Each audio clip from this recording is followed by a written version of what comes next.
Abrimos una nueva edición de Café Financiero con toda la información necesaria para manejar mejor tu dinero.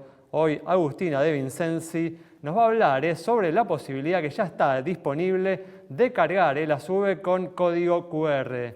También Patricia Canatelli nos va a contar cómo vienen luchando contra el fraude las compañías de seguros, y José Luis Pavesa va a repasar lo sucedido en los mercados de capitales. Y en el último bloque vamos a dialogar con el economista José Seabra Serrate para analizar los hechos más destacados en materia económica de los últimos días.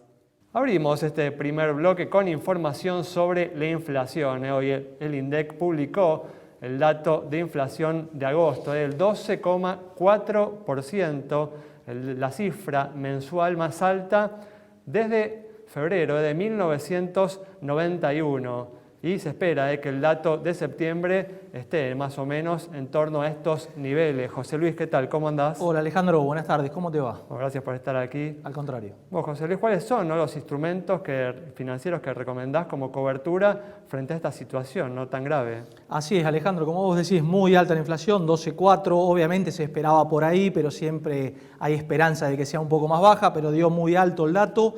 Las expectativas de que esto siga, obviamente acá no hay un ancla, no hay políticas antiinflacionarias, sino que esto es que se va a profundizar. Hay activos financieros para cubrir los pesos desde ya, hay en el mercado de capitales, en bolsa, hay muchas alternativas. Agrego algo, no solo no hay un ancla, sino además hay medidas, ¿no? Como por ejemplo ASUA, el piso mínimo del impuesto a las ganancias, que van a echar más fuego a este proceso leña al fuego. inflacionario. Totalmente, por ahora todos los candidatos o el oficialismo lo que dice es que bueno, a partir obviamente de diciembre o en otro mandato se trabajará para bajar la inflación, mientras tanto no. Así que nada, los ahorros uno trata de cubrirlos de la mejor forma posible, por eso también la suba siempre del dólar, ¿no? Porque mucha gente que no tiene acceso al mercado o lo que sea, va al dólar para cubrirse. Hay activos financieros, nosotros estamos recomendando algunas letras SER cortitas, a 2 meses, 3 meses, que están rindiendo inflación, más algunas están rindiendo 10 puntos sobre la inflación. ¿Y por qué digo letras cortas? Porque al ser un bono corto tiene mucha más probabilidad de pago o riesgo de que no se pague, ¿sí? Con lo cual lo vuelve un instrumento mucho más seguro. ¿Te gusta alguna en particular? La letra de octubre, la LECER de octubre se está operando mucho, tiene mucha liquidez, porque si no después está el plazo fijo UVA que hace el ahorrista en el banco, pero eso ya es plazo un poquito más largo, no tiene tanta liquidez y quiere salir rápido. Claro, exacto. Las letras tienen mucha liquidez, nosotros siempre recomendamos al inversor, a través de fondos comunes de inversión, porque diversifica, tiene menores costos de entrada y salida, tiene una administración más profesional y demás. Los fondos comunes de inversión integrados, ¿no? Con activos que ajustan con la inflación, ¿no? Sí, fondos de inversión es un vehículo y hay para todos los gustos. Ahora, puntualmente, lo que hablamos son fondos que adentro tengan bonos que ajusten por inflación, ¿sí? Que el capital vaya ajustando a medida que sube la inflación, para no poder de compra. ¿Recomendás entonces ir o con letras así cortas o con fondos comunes de inversión? Con letras cortas para el mercado, con fondos de inversión, o también para el inversor un poquito más arriesgado, las acciones, ¿sí? Está demostrado que también son un activo de cobertura. En agosto subieron más de 40%. En septiembre empezaron bajando, pero ya en los últimos días revirtió y empezó a subir de nuevo. Están consideradas las acciones un activo de cobertura. Y también me imagino que podemos considerar los CDRs, ¿no? Como otra alternativa. Los CDR también, no solo te cubren de la inflación, sino también de subas del dólar financiero, ¿no? El contado con liquidación. Muy bien, bueno, vamos a continuar ahora con información para los usuarios de la tarjeta SUBE. Agus, ¿qué tal? ¿Cómo andás? ¿Qué tal, Ale? ¿Cómo estás? Bueno, estos usuarios ahora van a poder cargar, ¿no? La tarjeta con el celular utilizando el código QR, ¿no? Exactamente, ya está disponible esta función en las estaciones de las 6 líneas del subte porteño, que se va a ir implementando de forma progresiva. O sea, hoy no está todavía en todas las terminales de autoservicio, pero se espera que en los próximos días, de a poco, se pueda ya abonar con este método de pago. ¿Cómo funciona? Es muy sencillo. Uno coloca la tarjeta SUBE en el lector de la máquina como si fuera que uno va a abonar en efectivo, pero en la pantalla táctil tiene que elegir como medio de pago el código QR. De esa forma, con el celular uno escanea Acá es importante aclarar que no hace falta instalar nada en el smartphone, es decir, no hay que instalar una app ni bajarse nada extra. Con la misma aplicación de la cámara o la que se use para leer un código QR, se escanea el que aparece en la pantalla, se selecciona el monto y ahí el dinero va a ser debitado de la app bancaria que se elija o una billetera virtual. Esta propuesta, Ale, está relacionada al pedido que venía haciendo la industria ya desde hace mucho tiempo de ampliar las posibilidades de pago. Es un reclamo que el sector hizo a raíz de todos los inconvenientes que se fueron dando. Justamente sabemos que hubo muchos problemas con los plásticos, las cargas. Y también, hasta ahora, lo que es importante remarcar es que si uno cargaba, por ejemplo, a través de Mercado Pago, la SUBE, después tenía que o elegir, por ejemplo, el débito para hacer la transacción, tenía que ir muchas veces a completar la operación a una terminal, con lo cual había una parte que ahí del proceso se hacía más lento. De esta forma es 100% digamos, rápido, se acredita en el instante. Y en paralelo, también para agilizar la carga, ya el Ministerio de Transporte junto con el Banco Nación están implementando una prueba piloto en diferentes localidades del país para que en ese caso se pueda pagar con el teléfono para dispositivos Android que funcionen con tecnología NFC de forma de débito, acercando el teléfono como hoy acercamos la SUBE al aparato, por ejemplo, en los colectivos, y de esa forma se podrá abonar el boleto. Esto todavía no está implementado de forma masiva, sino que se está testeando, pero bueno, son distintas alternativas que se están llevando adelante. Muy bien, en medidas para facilitar la vida cotidiana de las personas. Vamos a cambiar ahora de tema, nos trasladamos al mercado de seguros para hablar de la lucha contra el fraude que llevan adelante las compañías de seguros. Patricia, ¿qué tal? ¿Cómo andás? ¿Qué tal, Alejandro? ¿Cómo estás? Gracias por estar una vez más aquí. Me encanta estar, así que... Bueno, Patricia, justamente el CESBI premió, ¿no?, a las compañías que vienen obteniendo los logros más importantes en este ámbito. Sí, es verdad. El CESBI es una de las instituciones que desde hace ya varios años viene llamando la atención sobre el tema de fraude, tratando de trabajar en busca de achicar enormemente este flagelo en la industria del seguro, en la industria del mercado asegurador, y ha realizado distintos tipos de concursos. Esto ha llevado a que muchas compañías intervengan, pueden ser compañías, empleados de compañías, gente que se especializa en fraude en seguros, pueden intervenir y participar y ganan algún tipo de premio. Desde hace un par de años ha dividido este tipo de concurso en dos sectores, A y B. A para automotores y B para otras ramas también.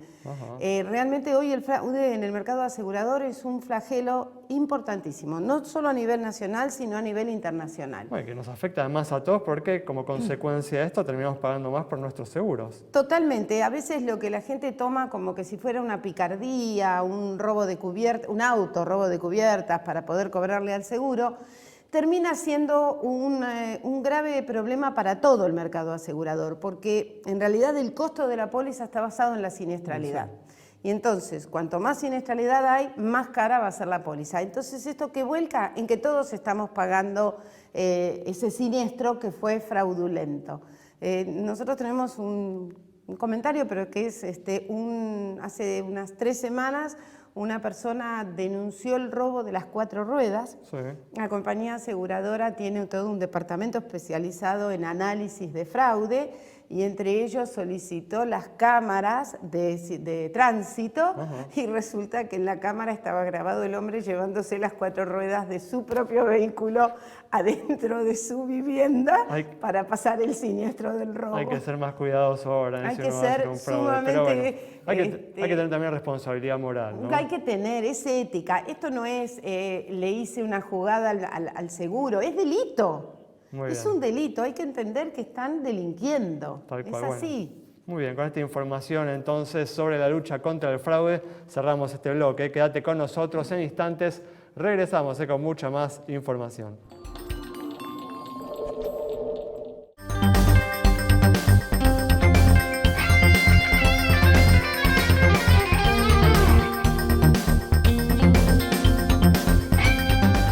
Una de cada 4 empresas nos elige. Elegí la ART más elegida. Prevención ART de Sancor Seguros.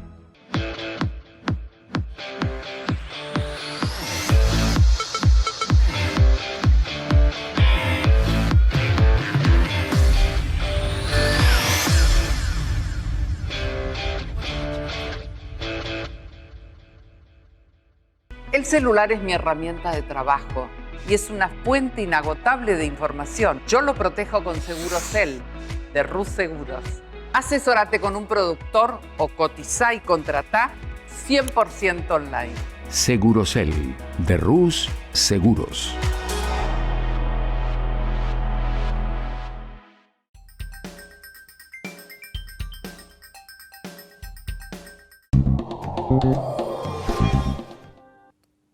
Abrimos este nuevo bloque con información sobre alternativas crediticias. El Banco Provincia lanzó hace pocos días una nueva línea de crédito a tasas de interés subsidiadas para trabajadores de la educación. Agus, ¿cómo se puede acceder a estos préstamos? Se puede acceder hasta el 31 de octubre, ya sea por el home banking de la entidad o las sucursales físicas que tiene el banco en distintos puntos del país. Una vez realizado el trámite, se acredita, se hace efectivo este crédito a las 24 horas y hay que tener en cuenta que las condiciones, sí, como bien decía, son bastante atractivas. Es una tasa anual fija del 60%, con lo cual si uno coloca un crédito a 36 meses, que es el periodo máximo por el cual se puede realizar, es decir, 3 años, estaría pagando, por ejemplo, para citar un caso, si fuese 100.000 pesos, una cuota de 6.043 mensual, ¿sí? Hay que tener en cuenta que esto aplica para quienes perciban sus haberes por medio de este banco y que todavía no hayan acreditado a un tipo de crédito de este tipo, ¿no? Y van a tener beneficios extra. Por ejemplo, si no tienen todavía una tarjeta de crédito de esta entidad, se les va a otorgar la posibilidad de sacar una Mastercard o una Visa y van a poder acceder a diferentes descuentos y promociones. Muy bien, una alternativa muy conveniente para los trabajadores de la educación de la provincia de Buenos Aires o que cobran sus haberes en el Banco Provincia. Vamos a completar ahora este bloque con información sobre lo sucedido en los mercados de capitales internacionales. Hoy, al igual que en la Argentina, en Estados Unidos se publicó el dato de inflación de agosto, un dato que fue ambiguo, ¿no?, en la interpretación del mercado. Por un lado, hubo una aceleración leve del índice de precios al consumidor respecto al mes anterior, pero en lo que sucedió con la inflación núcleo, ¿no?, que excluye los bienes con comportamiento estacional, ahí hubo una desaceleración en este índice, además que es el más visto, ¿no?, por la Reserva Federal de Estados Unidos. ¿Cuál fue el comportamiento, la reacción de los mercados, José Luis, a este dato? Así sale, como bien decís, salió el dato de inflación, 3,7 la general, mayor a la esperada, se esperaba 3,6 y mayor al mes pasado, que fue 3,2 la interanual. La suba se debe a la suba del combustible en Estados Unidos, es un rubro que pesa mucho en el índice de inflación, subió el petróleo, subieron los combustibles. Los mercados estuvieron mixtos, como vos decís. Lo que pasa es que la core, que es la que excluye a los factores volátiles, se mantuvo según la esperada, con lo cual fue un buen dato en definitiva, ¿no? Muy bien. ¿Cuál es tu expectativa, ¿no?, para lo que puede suceder en las próximas semanas con los activos internacionales? En los últimos días estuvo corrigiendo, veníamos con 6 meses, 7 meses de fuertes subas, los últimos días se calmó un poquito el mercado. Ha entrado una meseta, ¿no?, los índices bursátiles americanos. Yo creo que sí, a ver, lo que esperaba el mercado un poco es que la Fed en algún momento anuncie que iba a empezar a bajar la tasa de interés en este año, en el 2023, y la Fed ya está casi descartado que no va a bajar la tasa. Lo más importante ahora es que no la suba mucho. La semana que viene es reunión de la Fed, decisión de tasa, se espera que no la suba, que se mantenga, pero bueno, seguramente estos niveles de tasa de interés alto del 5,5 se va a mantener. Y eso obviamente le juega en contra sobre los activos, a las acciones, ¿no? Muy bien, con esta información cerramos este bloque. Quédate con nosotros, al regreso vamos a estar dialogando con el economista José Ciaba Serrate.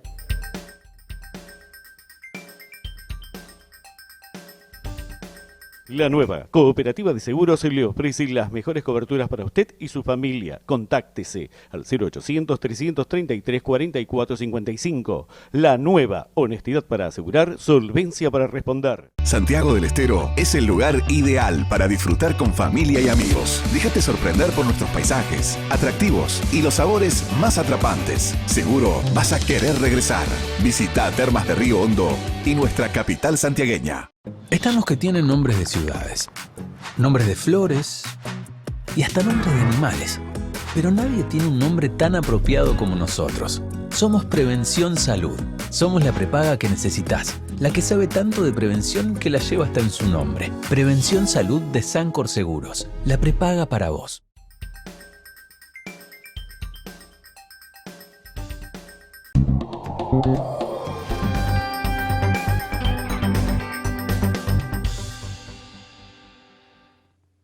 Abrimos este último bloque ya con la presencia del economista José Ciaba Cerrate para analizar las principales noticias económicas de estos últimos días. José, ¿qué tal? ¿Cómo andás? Muy bien, ¿cómo estás, Alejandro? Muchas gracias por estar una vez más aquí.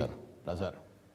Y bueno, con el fin de mejorar sus perspectivas electorales, el ministro de Economía y candidato Sergio Massa anunció esta semana la suba del piso mínimo del impuesto a las ganancias a 1.770.000 pesos.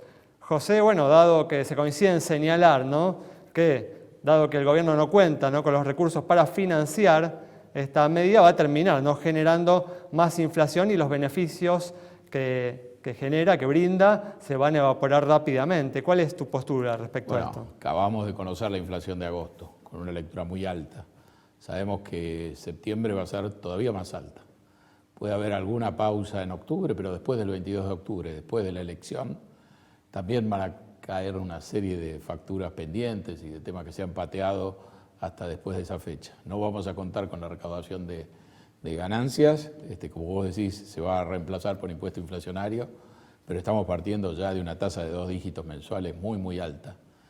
La incertidumbre, lejos de amainar, va a acrecentarse, así que el punto es que vamos a estar hacia fin de año con una tasa de inflación que puede ser extremadamente alta, una inestabilidad muy grande, muy difícil, creo yo, para el gobierno capitalizar esta situación, porque la inflación es un problema que no se puede ignorar, así que son apuestas, es una especie de plan platita que se hace con la plata de otros, ganancias es un impuesto que se coparticipa. Entonces una parte de la recaudación que no se va a cobrar la están poniendo las provincias. Creo que estamos entrando en una situación de desorden muy, muy grande. Ya era complicada la situación en agosto y la dinámica se está haciendo muy, muy peligrosa. Y yo diría, creo que con pocos resultados prácticos para el gobierno. Es decir, está generando una tremenda inestabilidad, quizá para ganar muy pocos votos y de ninguna manera como para tener un triunfo, porque además realmente si el gobierno gana y recibe esta herencia va a estar también en problemas serios. Sí, esta interpretación que mencionás parece haber sido, ¿no?, la de los ahorristas que en los últimos días volvieron, ¿no?, a volcarse al dólar libre, ¿no? Por ejemplo, el dólar blue creció, ¿no?, unos 25 pesos en estos primeros 3 días de la semana, luego de haber sido, ¿no?, bastante amañado los días anteriores.